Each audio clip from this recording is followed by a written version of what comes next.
Um dia, nesta aula, vamos pintar esta figura humana.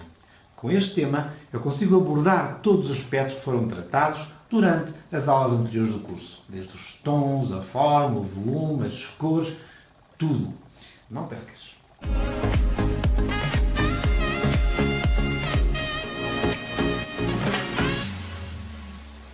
Vou desenhar, sem grande preocupação, uma figura feminina de costas, numa composição muito clássica. Estou a fazer o esboço com lápis vermelho, para ter menos impacto quando for aplicar a tinta. Este tutorial não é uma aula de desenho, mas convém saber as proporções para fazer o esboço corretamente. A base desta figura será executada com 3 tons de pele, que, tal como vimos nas aulas anteriores, são suficientes para definir o volume e a forma de qualquer objeto, seja um cubo, uma garrafa ou uma figura humana. Bem, vamos considerar que a luz vem de cima e da esquerda. Eu não estou a utilizar um modelo ou uma foto, pelo que temos que intuir a posição das sombras de acordo com a direção da luz. Esta não é uma missão muito difícil. Vou assinalar com um lápis mais escuro as zonas de sombra situadas maioritariamente à direita da figura. Vou também assinalar como sombra a zona junto à coluna vertebral. Vou agora assinalar as zonas onde incide a luz. Podem perguntar se é mesmo necessário assinalar previamente as zonas de sombra e de luz. Não é obrigatório. Podemos pintar diretamente os tons em qualquer pintura, mas eu recomendo vivamente que assinalem no esboço as zonas de luz e sombra, mesmo para quem já tem alguma prática. Isto é sempre de grande utilidade. Mais uma vez, vamos intuir quais são as zonas onde incide a luz no modelo. Mesmo que se cometa algum erro nesta fase, ele pode ser corrigido depois ou durante a aplicação na tela dos tons com a tinta a óleo. Só precisei de assinalar as zonas de sombra e as zonas de luz. As zonas de meio tons ficam automaticamente determinadas. Podemos avançar agora para a fase da pintura, criando os 3 tons de pele que preciso. Estou a usar a palete básica, que recomendei na aula 2 deste curso, à qual acrescentei amarelo ocre e terra de siena queimada. Começamos, como sempre, pela criação de um tom intermédio. Podíamos utilizar a escala de cinza como referência para o tom médio, como fiz na aula anterior, mas não o vamos fazer. Vamos tentar obter esse tom médio com uma mistura de cores que se aproxime da cor da nossa pele. Para isso, coloco o branco e adiciono terra de siena queimada gradualmente até obter o tom desejado. Podemos fazer comparações com a nossa mão. Bastam estas 2 cores para obter uma base bastante interessante da cor da pele, que podemos enriquecer depois com outras cores, por exemplo, amarelo e amarelo ocre. O amarelo dá mais vivacidade à matiz e o amarelo ocre permite reequilibrar o tom. Podia obter uma matiz ou cor mais quente juntando vermelho, mas para controlar o tom que tenho neste momento, posso fazê-lo juntando cor de laranja. Para o tom das sombras, vamos separar uma porção do tom base, que já fizemos, e juntar-lhe mais terra de siena queimada para o escurecer, e mais amarelo ocre, cor de laranja, para manter a vivacidade da cor.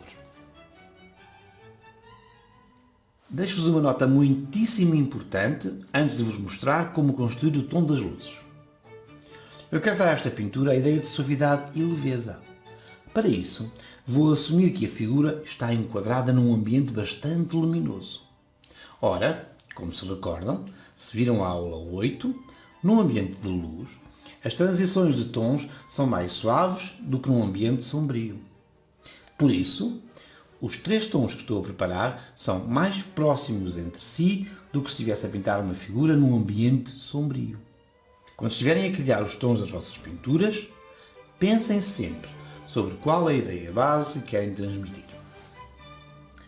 Para criar o tom das luzes, vou juntar ao branco, e começo sempre pela cor mais clara, um pouco da mistura base.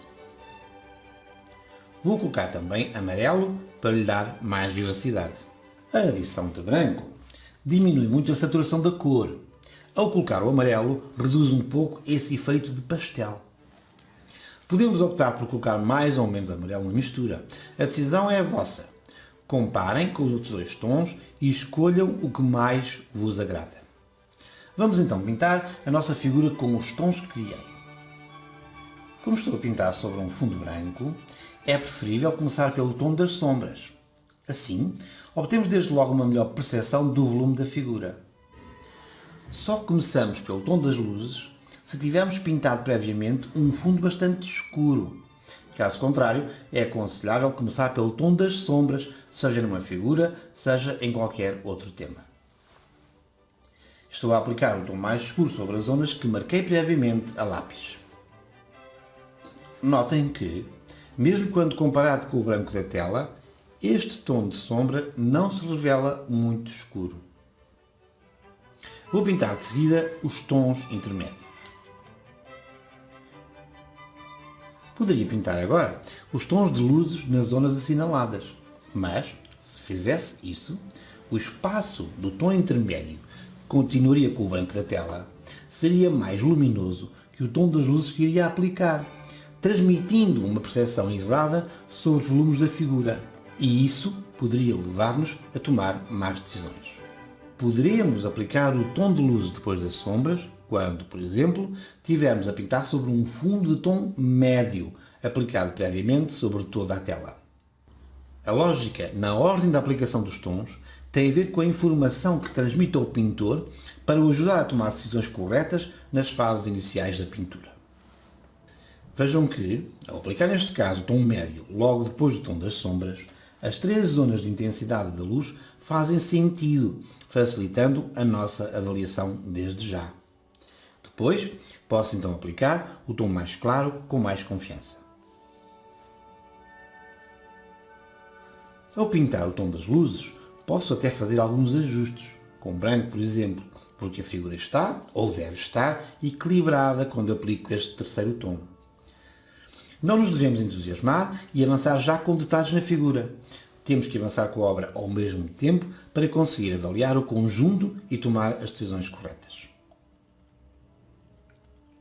Temos que pintar o cabelo, ao qual não vou dar muita atenção, e temos que pintar o fundo. E esta sim é uma decisão importante que vai impactar na forma como vemos a figura e é fundamental para definir o ambiente geral da obra. Ao pintar o fundo, podemos, em alguns casos, ser obrigados a ajustar o tema principal, pelo que não podemos deixar o fundo para o fim. Devemos pintar o fundo e outros objetos que coloquemos na pintura antes de começar a definir os detalhes da figura. Vou optar por pintar o fundo com tons bastante luminosos. Eu disse tons, não cores, porque para o equilíbrio da obra, os tons são mais importantes do que as cores. Escolho vermelho para a zona onde a nossa figura está sentada, mas com um tom muito claro. Estou a usar muito branco, criando assim um cor-de-rosa. O fundo, propriamente dito, podia ser azul, laranja, verde ou de outra cor. Mas, seja qual for a decisão, o tom dessa cor tem que ser muito claro. Isto porque não posso esquecer que eu coloquei a figura num contexto de luminosidade e o resto do cenário tem que estar equilibrado com essa decisão. Não posso pintar com um tom sem luz na parede e ter a nossa figura com muita luz. Ficaria estranho. A pintura do fundo também pode ser utilizada para ajustar os contornos da figura principal. Reparem que as duas cores do fundo têm tons mais luminosos que os tons da figura. Isto ajuda a transmitir coerentemente a minha decisão inicial. Com a pintura do fundo, terminei a fase inicial do quadro, tenho a estrutura da forma e dos volumes bem definida. Podia terminar aqui este tutorial, pois a partir daqui cada um decide como vai avançar. O caminho a seguir depende de aspectos técnicos e ideias de caráter pessoal, ou seja, daquilo que se chama o estilo próprio.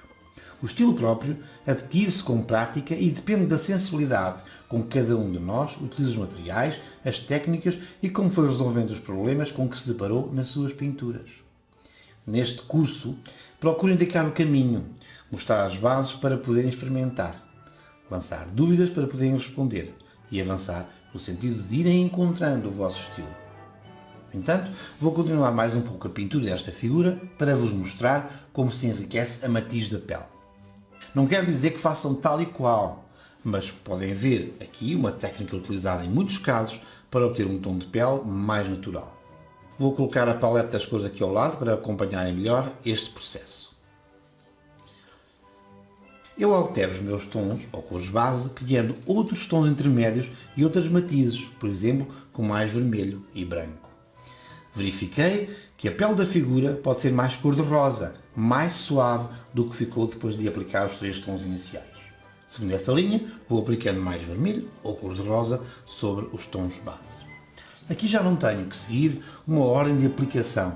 Observo a evolução da pintura como um todo e vou ajustando as cores.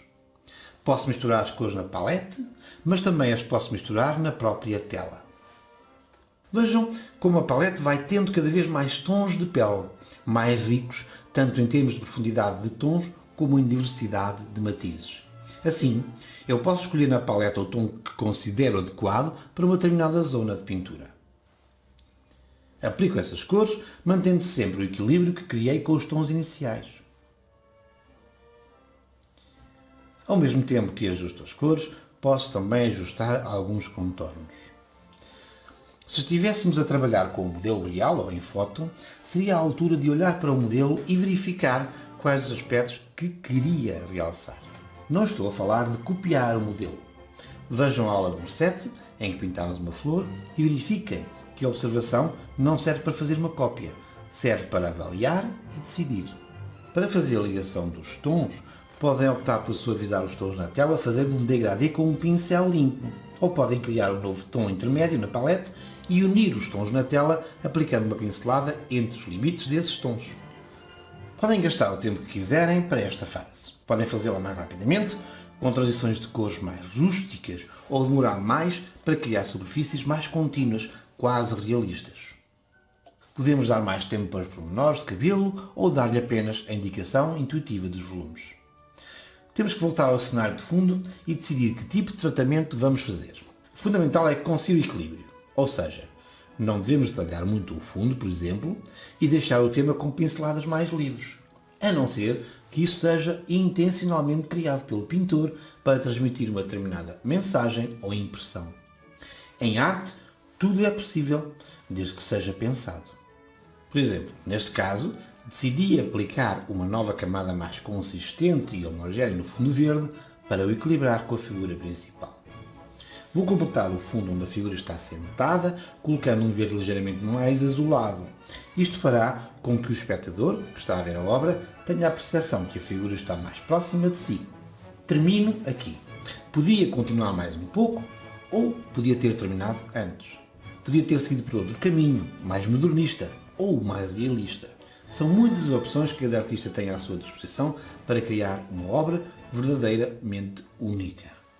Não copiem, criem. Chegamos ao fim desta aula onde pintámos a figura humana. Esta é a última aula prática do curso básico de pintura a óleo. Se gostaste, dá um like, subscreve o canal e ativa o sininho para ficar a saber o que é que nós temos para ti. Na próxima aula eu vou fazer um resumo das aulas anteriores do curso e vou dar as principais dicas que foram abordadas nestes tutoriais. E, assim, tu podes escolher quais são as aulas que te interessam. Por isso, um último conselho, como sempre, diverte-te a pintar, a desenhar e, sobretudo, que sejas muito, muito feliz. Obrigado.